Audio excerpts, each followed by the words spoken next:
토트넘, 손흥민과 1년만 연장, 케인 요리스에게도 그랬다. 토트넘이 손흥민과 열린 결말을 내놨다. 장기 계약이나 대폭의 연봉 인상은 없었다. 영국 매체 풋볼 인사이더는 1일 야 한국 시간 토트넘이 손흥민과 1년 더 동행한다. 1년 계약 연장팀 옵션을 발동할 것으로 보인다. 기존 계약대로라면 내년 여름 끝나지만 이번 연장 계약으로 기간이 2년으로 늘어났다. 토트넘은 2025년 여름 손흥민과 장기 계약을 맺거나 해리 케인처럼 거액의 이적료를 받고 팔 수 있다. 고 독점 보도했다. 토트넘에서 손흥민이 갖는 의상을 생각하면 이해하기 어려운 결정이다. 손흥민은 현재 토트넘의 에이스이자 주장이다. 팬들의 인기를 한몸에 받는 간판 스타이기도 하다. 손흥민은 토트넘 올해의 선수상 만 3번 받았다. 토트넘 전설적인 스트라이커 로비 킨 2003년, 2006년, 2008년과 함께 이 부문 최다 수상자로 이름을 올렸다. 프리미어리그 득점왕 1회의 이달의 선수는 4번 선정됐다. 앨런 시어러, 티에리 앙리와 같은 기록이다. 토트넘 소속으로 총 162골 84도움을 올렸다. 구단 역대 최다 득점 5위다. 지난 시즌 왼쪽 측면 최전방 공격수로 종횡무진하며 17골 10도움을 기록했다. 팀 내 득점, 도움 모두 1위였다. 하지만 토트넘의 대우는 실망스럽다. 약 일주일 전부터 토트넘은 1년 단기 연장 계약으로 가닥을 잡았다. 풋볼 인사이더는 토트넘이 손흥민과 1년 연장 옵션을 발동한다. 토트넘이 손흥민과 계약서에 1년 연장 옵션을 넣은 건 일종의 안전장치다. 누군가 손흥민을 대체한다면 내년 여름 손흥민을 팔고 이적료를 챙길 생각이다. 고 밝혔다. 손흥민 이전에 토트넘 전설들이 어떻게 떠났는지 보면 이상한 일은 아니다. 토트넘에서 아름다운 마무리를 한 선수를 찾아보기 어려울 정도다.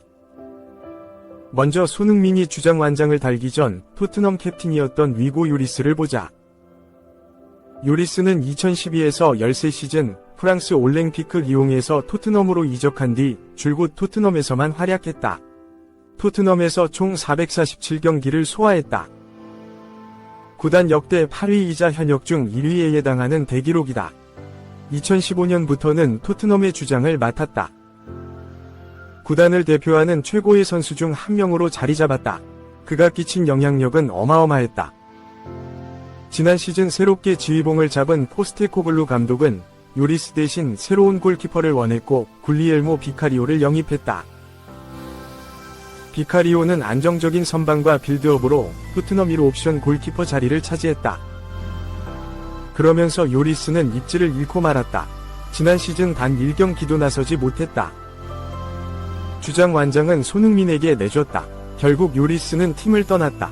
마무리가 개운치 않았다. 토트넘 구단 역대 득점 1위 해리 케인도 마찬가지. 프리미어리그 최고 공격수임에도 주급과 기타 대우는 그에 걸맞지 못했다. 맨체스터 시티가 케인을 원했고 케인도 이적을 바랐다. 하지만 토트넘은 반대했다. 해를 넘겨 바이에른 뮌헨과 이적 협상에서도 계속해서 파열음이 나왔다. 토트넘은 어떻게든 케인 몸값은 올리며 최대한의 이적료를 받아냈다. 결국 지난해 여름 케인은 바이에른 뮌헨으로 떠났다.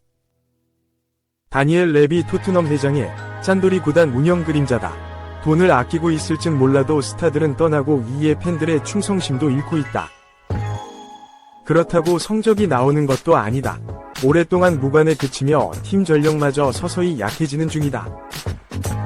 이 선도 못 깬 케인 무관. 새 희망 찾았나? 뮌헨 신입생 영 특급 윙어 선전포고 많은 우승 위에 노력할 것. 바이에른은 8일 한국 시각 공식 홈페이지를 통해 바이에른이 마이클 올리세와 계약했다라고 발표했다.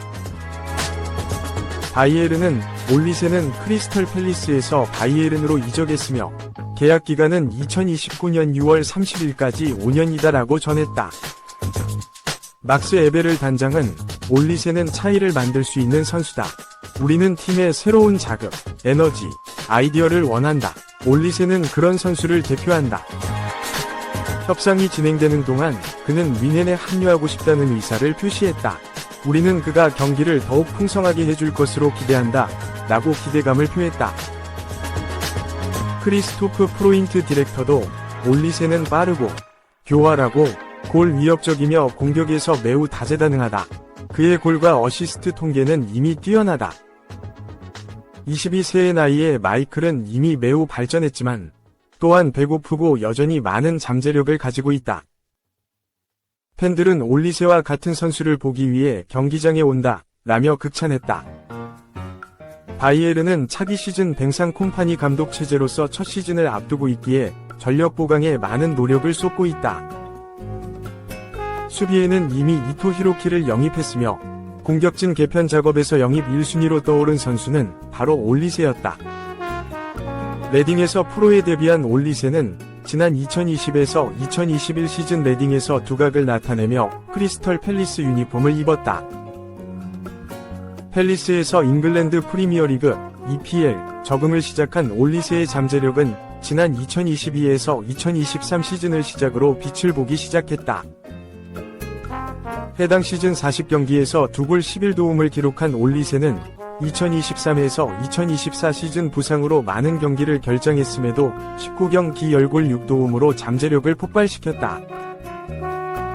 바이에른으로서는 올 시즌 부상으로 결장이 잦았던 킹슬리 코망, 세르지 그나브리, 기복기 심한 르로이 사네 등을 대신해 윙어로서 활약해줄 수 있는 자원을 원했고 이미 잉글랜드 프리미어리그 EPL에서 올리세의 활약을 눈으로 확인한 콤파니 감독이 영입을 요청했다. 올리세의 이적료는 5,100만 유로, 약 760억 원이며 500만 유로, 약 75억 원의 보너스도 포함되어 있다고 알려졌다. 올리세는 차기 시즌부터 킹슬리 코만과 세르지 그나브리를 대체할 것으로 알려졌다. 올리세는 이적 소감과 함께 바이에른과 나눈 대화는 긍정적이었고 B클럽에서 뛸 수 있게 되어 기쁘다. 너무나 큰 도전이고 기회다. 이런 높은 수준에서 나를 증명하고 싶으며 가능한 많은 우승을 할 수 있도록 역할을 다해 노력할 것이다. 라고 우승에 대한 의지를 드러냈다. 바이에른은 지난 시즌 무려 리그 12연패 기록이 깨지며 무관 시즌을 보냈다. 특히 골잡이 해리 케인의 합류 이후 발생할 일이었기에 팬들은 케인의 무관 저주가 바이에른을 괴롭힐 것을 두려워했다. 만약 올리세가 다짐한 대로 바이에른의 우승 트로피를 선물할 수 있다면 그간 토트넘과 손흥민, 바이에른 첫 시즌 동료들도 이뤄주지 못했던 케인의 우승 열망도 이뤄줄 수 있을 것으로 보인다. 한편 올리세는 바이에른 합류에도 불구하고 이번 여름 바이에른의 한국 투어에는 참가가 어려울 전망이다. 독일의 빌트는 올리세는 유로에는 출전하지 않았지만 U23, 23세 이하 대표팀에 뽑혔기에 티에리 앙리 감독이 이끄는 올림픽 대표팀에 합류하기 위해 다시 떠날 것이다. 이는 그가 테게른제 훈련 캠프, 한국으로의 아시아 투어를 빠질 가능성이 높다는 의미다라고 언급했다. 바이에른에서 새로운 시작을 앞둔 올리세가 차기 시즌 잉글랜드 무대에서 선보인 기량을 맘껏 뽐내며 활약할 수 있을지도 귀추가 주목된다. 3. 해피 버스데이. 손흥민. 생일에 토트넘 복귀 오른쪽 화살표 새 시즌 데뷔 담금질 시작. 토트넘은 8일 한국 시간 구단 공식 사회관계망 서비스 SNS를 통해 그가 돌아왔다 라며 손흥민이 클럽에 복귀했음을 알렸다.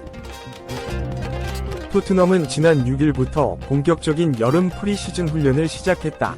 구단은 현재 유럽축구연맹, 우에파, 유럽축구선수권대회와 남미축구연맹, CONMEBL, 코파 아메리카에 참가 중이거나 이제 막 대회를 마쳐 뒤늦게 휴가에 들어간 이들을 제외한 선수들을 소집했다. 국가대표팀 일정이 없는 선수들은 충분한 휴가를 마친 후 새 시즌을 준비하기 위해 클럽에 속속 합류했다. 아시아 최고의 축구 스타 손흥민도 한국에서 휴식을 보낸 후 8일 토트넘으로 돌아갔다. 클럽 주장인 손흥민이 돌아오자 토트넘은 그가 돌아왔다, 히즈백 라며 캡틴의 복귀를 환영했다. 마침 손흥민이 클럽에 복귀한 날짜인 7월 8일인 손흥민의 32번째 생일이기에 토트넘은 생일 축하 메시지도 함께 보냈다. 1992년생 손흥민은 어느덧 토트넘 10년차에 돌입한다. 지난 2015년 여름 독일 분데스리가 바이엘 레버쿠젠을 떠나 토트넘에 입단한 손흥민은 무려 9년 동안 팀의 주전 멤버로 활약했다. 손흥민은 매 시즌 성장해 나가면서 토트넘 핵심 선수를 넘어 구단 레전드로 등극했다. 토트넘에서 9년을 뛰는 동안 그는 통산 408경기 162골 84도움을 기록해 구단 역대 최다 득점 5위에 올랐다. 2021-22 시즌엔 리그에서 23골을 터뜨리며 아시아 선수 최초로 프리미어리그 득점왕에 오르면서 명실상부 월드클래스 공격수로 거듭났다. 2022에서 23 시즌은 아나 골절과 스포츠 탈장으로 리그에서 10골을 넣는데 그쳤지만 7년 연속 프리미어리그 두 자릿수 득점에 성공했다. 2023에서 2024 시즌을 앞두고 토트넘 주장 완장을 받은 손흥민은 부활에 성공했다. 그는 지난 시즌 리그 17골 10도움을 올리며 공격을 이끌면서 토트넘을 프리미어리그 5위에 올려놓아 우에파 유로파리그 출전권을 가져왔다. 길었던 시즌을 마치고 충분한 휴식을 취한 손흥민은 이제 토트넘에서 안지 포스테코글루 감독과 동료들과 함께 2024에서 25시즌을 대비하는 훈련에 돌입했다.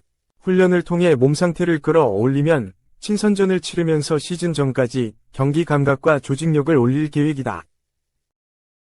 토트넘은 오는 18일 스코틀랜드 클럽 허츠와의 맞대결을 시작으로 프리시즌 친선전 일정을 소화한다. 허츠전을 치르면 20일 런던에 있는 로프터스 로드에서 퀸즈파크 레인저스와 두 번째 친선 경기를 가진 뒤 아시아 투어를 위해 일본으로 이동한다. 토트넘은 오는 27일 일본 도쿄 국립경기장에서 제1리그 챔피언인 빗셀 고베와 친선 경기를 치르고 곧바로 한국으로 건너와 31일 오후 8시 그리고 8월 3일 같은 시각 서울 월드컵 경기장에서 팀 K리그 바이에른 뮌헨과 각각 두 차례 친선 경기를 한다. 토트넘과 뮌헨은 동시에 다시 런던으로 건너가 8월 11일 토트넘 호스퍼 스타디움에서 한 번 더 붙는다. 두 팀은 지난해 공격수 해리 케인 이적 과정에서 두 차례 친선 경기를 한 뒤 수익금을 토트넘이 전액 갖는 방식에 합의했다. 뮌헨전까지 마친 토트넘은 8월 20일 오전 4시 영국 레스터에 위치한 킹파워 스타디움에서 승격팀이자 지난 시즌 잉글랜드 챔피언십 챔피언 레스터시티와 2024에서 2025 시즌 프리미어리그 개막전을 치르면서 새 시즌을 시작한다.